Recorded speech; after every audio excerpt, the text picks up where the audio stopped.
Fall is a time of transition, but it isn't only the leaves that are changing.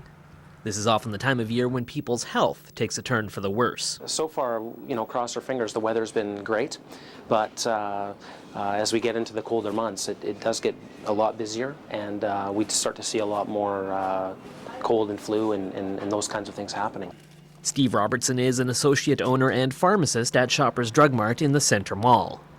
He says, as always, the best way to deal with illness is to prevent getting sick in the first place. Frequent hand washing with warm water and soap or using hand sanitizer is a good way to protect yourself, as is taking a multivitamin. If you are coughing or sneezing, you should try to do so into your elbow. Consider using a tissue and certainly not your hands. And if you are sick again or around people that are, you want to avoid touching the nose and the mouth. Unfortunately, 25% of Canadians will experience flu symptoms over the course of the year, and it can be difficult to determine if you have the flu or just a simple cold. When you think of a cold, the symptoms tend to be a little more mild, but when we talk flu, this is a contagious infection where the symptoms are going to be a little more severe.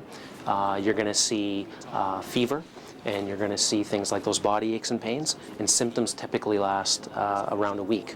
Your pharmacist can help you determine what type of illness you have and the best way to treat it, as the medicine aisle can be a confusing and overwhelming place. So if you have more of a sore throat, stuffy nose, we might consider something like an acetaminophen sinus type combination. But if you come and you say, well, I've got fever, I've got coughing, nasal congestion, runny nose, chest congestion, there's always options for that too that'll cover all of the symptoms that you're having. So instead of maybe having 2 medications, we might be selecting something that has 4 or even 5 medications. And symptoms sometimes aren't the only factor in selecting the right medicine. Taking into consideration other medications that you might be taking, maybe other medical conditions that you have, such as things like blood pressure or asthma or even depression, and we can go over correct dosing.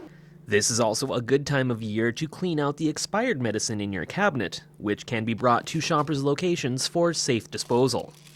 And you may also want to replenish supplies for some of the basic cold and flu symptom treatments. A saltwater gargle or lozenge might relieve, let's say, a sore throat or a cough. A decongestant or nasal spray might relieve stuffy nose. But keep in mind that I think that if you are really sick, you might want to consult your physician in case you do require prescription medication. Once again, flu shots will be provided free of charge for all Saskatchewan residents 6 months of age and older. For information on clinic times and locations, visit SaskatoonHealthRegion.ca. Reporting from Saskatoon, I'm Simon Hyatt. It's already to go. Yeah, we can get it.